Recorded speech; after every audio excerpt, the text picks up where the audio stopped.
or quietly and follow along. At any point, click the pause button to catch up or take a break. Alright, welcome artists. Today we're going to be making a slab box, but not just any slab box. This is going to be a treasure chest, a mini treasure chest. And right in front of me I have my slab rolled out, and I have something called a pattern. A pattern is like a template that we use for this particular project. You don't have to have the pattern, but if you'd like it, or if you'd like to create one, it's really simple. It makes it a little bit easier to get all your pieces. So I'm going to start with my biggest piece, which is going to be the rounded top of our lid to our treasure chest. I'm going to lay it flat, and I kind of rearrange them so that way I know I have a large enough slab. Not a big deal, you can always cut another slab. So I'm going to lay my template down. I'm holding it with one hand, and then I'm using kind of like a butter knife to cut through my clay and cut out that piece. I can cut all the way across now. And then that way I can easily lift this piece. Now what I do for this treasure chest, because there are so many pieces, I put them on the side here and I keep the template on top of it so I know exactly what that is. Don't worry if your piece is not exactly perfect. Try to get as close as you can to the template. Next, I'm going to make my bottom, and I'm going to be really smart and save myself some butter knife cutting. I'm going to use the edge from my previous piece. Cut all the way through again, create a nice section, and then cut that little part off. There we go. And then I can just lift that out, and here is the bottom part of my treasure box. Again, keeping the label on, putting it to the side. Now, the remaining pieces, we have to make 2 of each. This is going to be on the bottom of our box, and this is the long side. So I'm going to continue using this nice straight edge here. I'm going to cut straight down. That way I can kind of break that piece off. It's just easier so I'm not turning my body to just pick up and rotate the clay. Here's one piece. If your edges are a little rough, that's okay. You can always give them a little bit of a smooth. There we go, take off that little bit. Okay, I'm gonna need this template again, so I'm gonna put this aside and lay that on the clay. There's some scrap pieces. And there we go, holding it down. And I'm gonna cut right beside it. There we go, peel it apart. My clay is a little sticky today, and that's okay. Here we go. Now what I do is I just lay it right on top of the other one, so that way I know what those pieces are.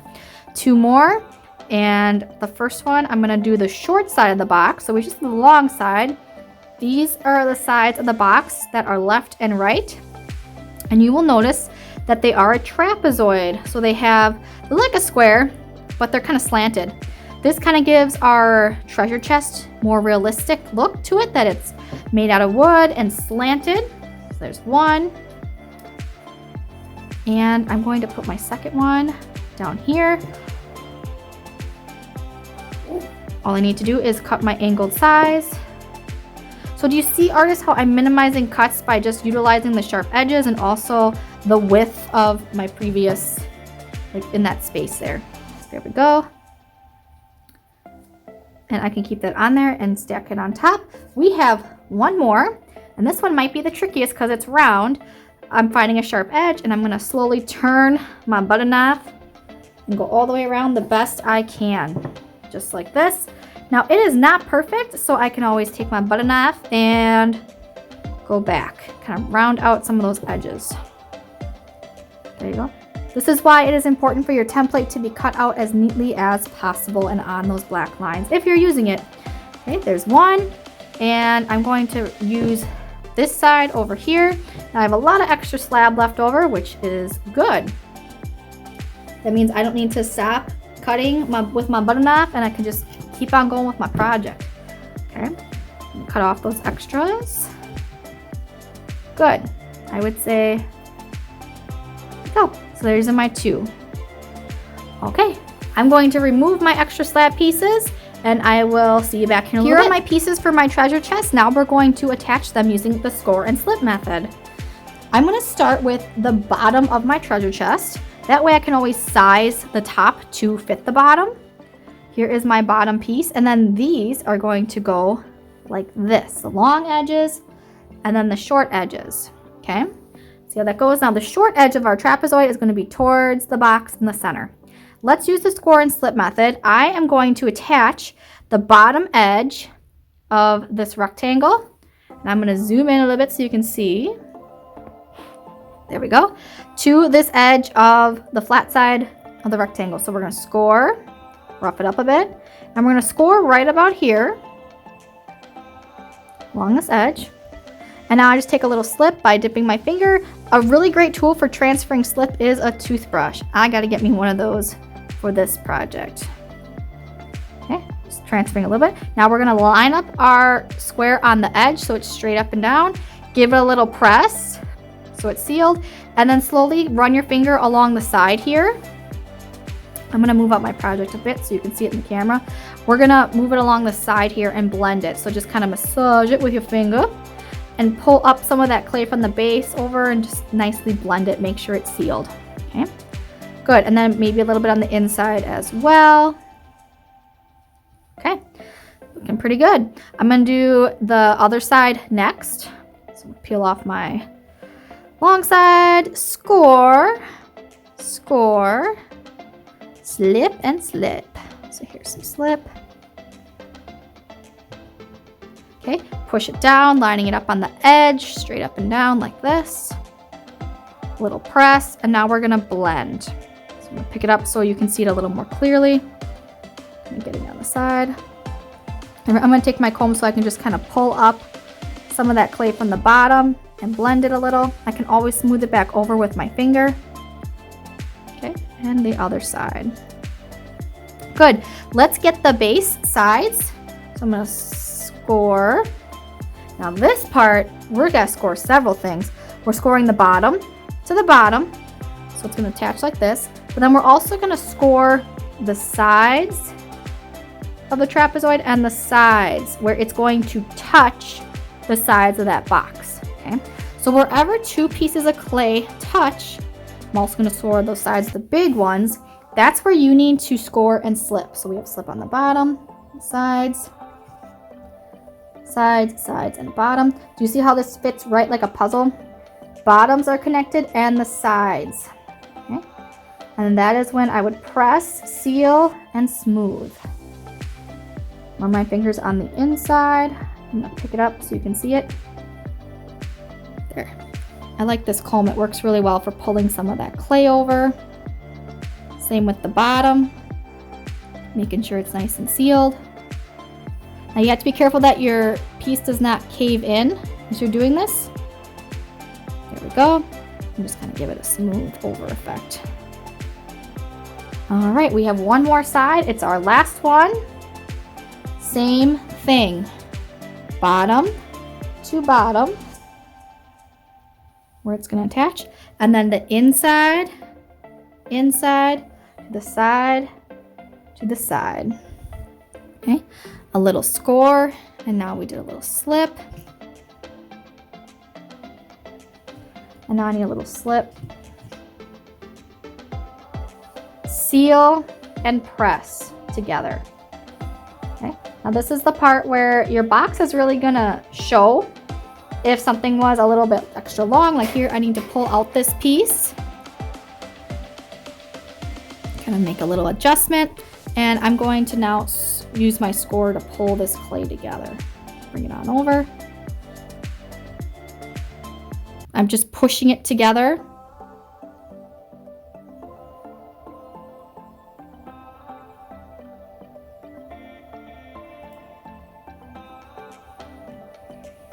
Okay, good. Now I can smooth it all over. Check the inside seam. Make sure every part of my pieces are connected. Okay, and that they're strong. There we go. Try to keep them as straight as possible. You can always run your fingers. That's how you make a basic clay box right there, everybody. You can see a little bit where it's coming apart, so I'm going to run my fingers. You can always add a little bit more clay to fill in that crack. And there we go. That is the base for my treasure chest. I'm going to put that up and aside because we need to do the rounded top. Starting with our two sides. They're going to go just like this. flat sides down. I'm going to take off our template and our rounded top. So I'm going to start with one side first, and this is going to curve around that circle edge just like this. But before we do that, we need to score and slip. So I'm scoring my rounded piece, and then where I score, it's going to be where it's attaching. So it would be right along here. If that's what you were thinking, you are doing great. Add a little slip. And then right in. So now what we're going to do is we're going to attach it starting at the one end. Your end should line up, and slowly roll it around the clay. And I'm kind of giving a little pressure as I'm rolling it, just like that. And you can start to curl the other side as well. That will help it maintain its shape. And I'm going to take my little comb again just to start to blend that clay together and smooth it over. Very good. And now I'm going to run my finger along the inside of that seam to make sure it is staying together. And we can do the other side real quickly. So that's going to fit right in there. So again, if you're thinking we need to score the top, you know what to do. Okay, and then we need to score this inside here. Get your slip ready. A little dab. And then, whoops, this is going to come up here. I'm not going to get it too wet. Okay, we're going to attach. And I'm using the palm of my hand to kind of curve it together. And I'm going to slowly smooth it and press it. My lid is twisting a little bit, so I'm going to kind of use my hands to shape it.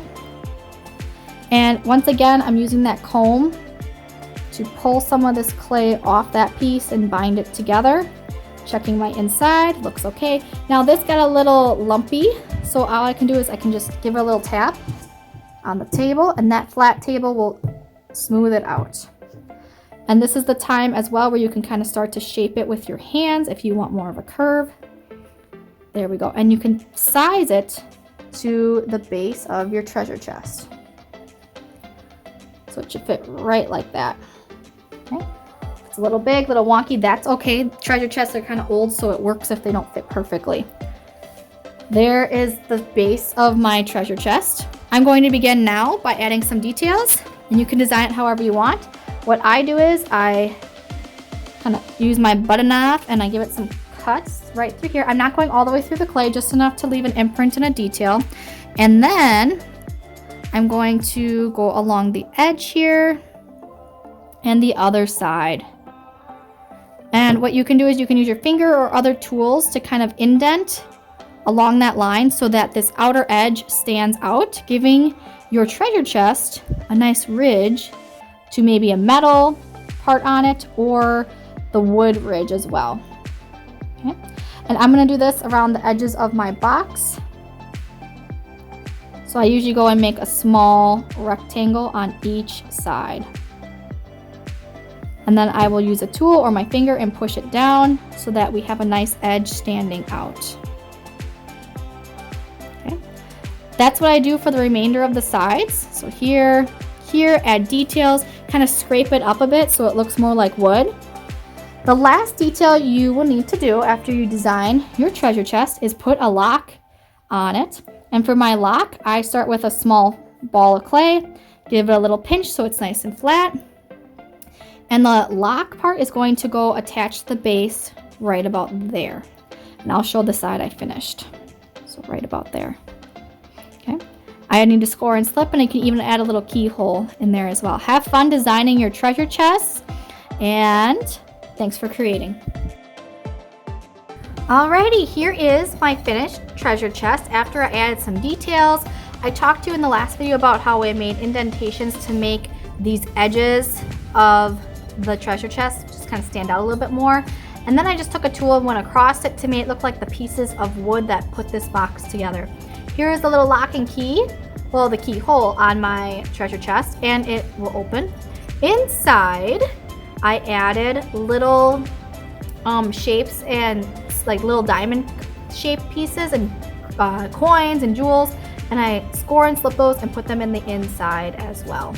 So this was bisque-fired, so now it's ready to add color, and I'll be adding color to my treasure chest using acrylic paint. I'm going to start with, now we want this to make we want this to look as 3D as possible. It is a 3D object, but we can do that by starting with black, like a wash, and getting in all of these cracks. So that way those look more aged and realistic. I'm gonna start by wetting my brush, and here's my black paint.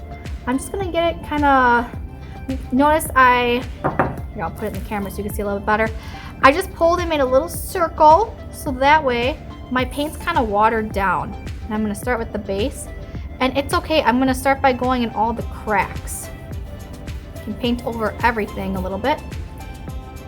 So this watered down effect will allow the dark colors to go in the cracks, and then I can go over it with a lighter color such as brown, and it will have all those shadows and darker places.